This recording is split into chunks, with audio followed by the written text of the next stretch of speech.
Coucou à tous, bienvenue sur cette nouvelle vidéo et bienvenue à toi si jamais tu découvres cette chaîne.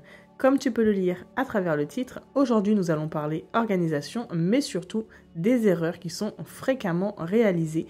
Donc si tu en as marre d'être débordé, d'en avoir par-dessus la tête et devenir une personne super organisée, cette vidéo est faite pour toi. Tu peux me suivre sur Instagram où tu trouveras donc mon contenu familial, mes astuces, mes bons plans en avant-première. Nous allons commencer donc par la première chose qui est extrêmement simple. On le fait tous, du moins sinon nous l'avons déjà tous fait, et c'est ce fameux au cas où. Je prends le temps de le dire, de le répéter et surtout de le mettre en avant-première. Tout le monde le connaît, mais qui le met en pratique? Sincèrement, on met toujours des petits objets un petit peu à gauche, à droite. On se fait même des paniers, entre guillemets, à bazar. Mais ça, stop. C'est vraiment la catastrophe. Mon mari, c'est le roi pour ça. Mais non, laisse ça de côté, on sait jamais, ça pourrait servir plus tard. Mais non, laisse ça de côté, je vais réfléchir à ce que je pourrais en faire. Non, stop. Tu en as besoin? Oui ou non? C'est simple comme bonjour. C'est oui ou non. Et bien encore, si ça fait plus de 1 mois que c'est entreposé ici, que tu ne l'as pas utilisé, il te restera quand même 2 solutions à ce problème. C'est-à-dire que soit tu t'en serviras peut-être plus tard, dans ce cas, tu vas le déplacer, entre guillemets, tu vas déplacer le problème en dehors de ton champ visuel. Ou le second, c'est simplement de t'en débarrasser, donc soit de le mettre à la poubelle, le recycler, le donner, le vendre, peu importe. Si c'est, comme mon mari, encore une fois, dans sa petite corbeille, il y a à boire et à manger, j'ai des papiers, j'ai des listes de courses, j'ai des notes qui datent de... Voilà, on en passe. Donc ce fameux, au cas où, s'il vous plaît, c'est vraiment le premier point. Si vous voulez être organisé, il faut déjà que vous ayez moins de désordre qui traîne et ça commence par là. Le numéro 2, donc c'est encore une fois quelque chose de très simple. J'ai choisi le 2 parce que tout le monde connaît les fameuses 2 minutes. C'est la règle d'or que moi-même je m'efforce de mettre en pratique. Je vous avoue, ce sac, ça fait plus de 1 mois qu'il est sur le radiateur. Il n'a rien à y faire, il est au-dessus des jouets. Voilà, il y a un bac pour les jouets, et il y a une petite cuisinière version miniature et il y a mon désordre. Alors ce désordre, je l'avais mis dans un petit sac. Et c'est resté là, à chaque fois je déplace le problème, donc on revient un petit peu au même problème de tout à l'heure avec le fameux au cas où, sauf que là non, je savais pertinemment que c'était pas du au cas où, c'était arrangé. Donc j'ai rassemblé mon bazar dans un seul et même endroit en me disant je le ferai plus tard. Eh bien ça, non, pareil, ça me prend franchement 2 minutes, donc je trie ce qu'il y a à l'intérieur. La majorité c'est des dessins, c'est des petits cadeaux que les enfants nous ont fait.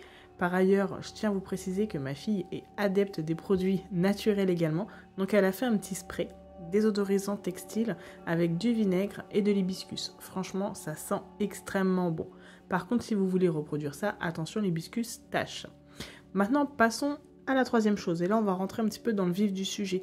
Beaucoup de personnes ne veulent pas utiliser de checklist. Mais non, je m'en souviens, mais j'ai pas perdu la tête. Oh là là, tu me prends pour qui? Stop. Ça n'a rien à voir avec ça. Votre charge mentale, est-ce que vous y avez pensé, tout simplement? Parce qu'à force de retenir ça, et ça, et ça fait plusieurs choses à retenir, ce qui fait vraiment beaucoup d'informations.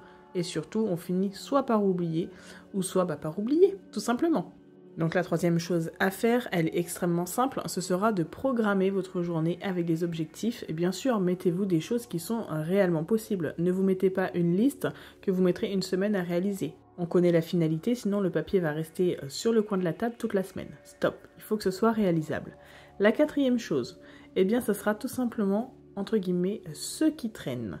Cela signifie simplement que lorsqu'on utilise quelque chose, on va le ranger directement. Je suis également pareil, j'ai tendance des fois à laisser traîner, je me dirais oh je le ferai plus tard, sauf que le plus tard, on a tellement de choses à faire qu'on est débordé. Donc c'est pour ça c'est hyper important de ranger tout de suite. J'ai inculqué ça en plus à mes enfants, on prend une activité, si on ne l'utilise plus, on la range pour en sortir une autre. Eh bien c'est la même règle pour nous et je vous assure que ça va vous éviter du désordre.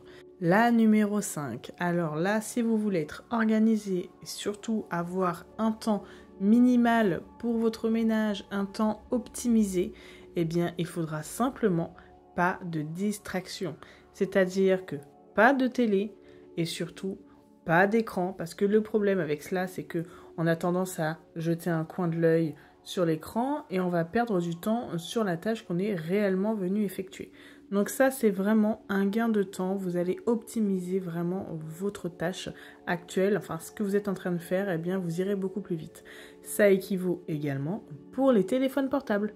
Voilà, parce que toutes les 2 secondes, il y a une notification, vous recevez un appel, vous recevez un message. Donc moi, lorsque je fais mon ménage, je dépose le téléphone, j'enlève Internet et je laisse simplement ma sonnerie au cas où s'il y a un appel hyper important de mes proches ou des enfants à l'école. Moi, je vous recommande cette technique et je vous assure que vous allez aller beaucoup plus vite. Vous allez même être surpris à quel point ça sera vite réalisé et puis vous serez hyper concentré dans vos tâches. La numéro 6, elle est encore une fois toute simple. En fait, cette vidéo, elle a vraiment pour but de regrouper la logique et le bon sens de l'organisation, parce que des fois on a tellement envie d'être organisé qu'on va se chercher des points, on va se dire ah oui mais il me faudrait peut-être ce support là, il me faudrait peut-être ça, mais ça passe aussi par les gestes du quotidien hyper simples, vraiment on n'a pas besoin d'outils, il faut simplement être réaliste et là en l'occurrence ça va être la surcharge, on ne peut pas tout faire en même temps. Et vous dispersez à gauche, à droite, arrêtez. Fixez-vous des limites, mettez-vous des objectifs qui seront réalisables en fonction du temps que vous pourrez y consacrer. Si vous travaillez 10 heures en extérieur, il est clair et net que vous ne pourrez pas réaliser un ménage en profondeur. À moins que vous allez y passer la nuit, à moins que vous n'ayez pas d'enfants, que vous ne souhaitez pas manger, que vous ne souhaitez pas réaliser le ménage, par exemple du quotidien, donc la vaisselle, l'aspirateur, vous m'avez bien compris. L'idéal, c'est d'avoir une organisation qui est déjà mise en place chez vous, comme ça, chaque chose à sa place, vous allez beaucoup plus vite, vous faites vraiment un ménage dans le bon sens. Si vous êtes quelqu'un qui a beaucoup de difficultés à faire le nettoyage, je vous recommande de vous débarrasser de la décoration. Maintenant, la numéro 7, qui est vraiment logique, je l'ai un petit peu énoncé précédemment, c'est chaque chose à sa place. Maintenant, tout à l'heure, je vous ai parlé un petit peu de l'organisation qu'on peut mettre en place chez soi pour nous faciliter le quotidien. Donc voilà, une boîte à feutre, une boîte à crayon. Comme ça, chaque chose à sa place, ça permet moins de désordre visuel. Mais également par rapport aux clés, aux télécommandes. Vous savez, les petites choses du quotidien qu'on a tendance à laisser traîner. Visuellement, c'est moche et on évite le désordre. On paraît tout de suite organisé quand c'est dans une boîte neutre. Pareil, l'acceptation de routine. Beaucoup de personnes vont dire « Oh, mais c'est bon, j'ai pas encore perdu la boule, j'ai pas besoin de ça, je fais mon linge comme bon me semble. » D'accord, pas de souci. Mais si vous voulez être une personne organisée, eh bien dans ce cas, prenez une routine qui vous convient. Je vous donne la mienne. Du lundi au vendredi, je lave les vêtements de tout le monde. Je fais en conséquence, c'est-à-dire que je fais en fonction des couleurs qu'il y a parce que je fonctionne par couleur. Et le week-end, c'est consacré au drap, au linge de maison. C'est extrêmement simple, ça me convient, c'est ma routine. Mais il faut accepter de faire ce petit geste-là. Accepter d'avoir besoin d'aide à travers une feuille, à travers d'autres personnes, ce n'est pas une tare. Je vous assure, bien au contraire, à plusieurs, ça va beaucoup plus vite. C'est la fin de cette vidéo, j'espère sincèrement que ces petits points t'auront remis d'aplomb pour pouvoir avoir une organisation au top chez toi.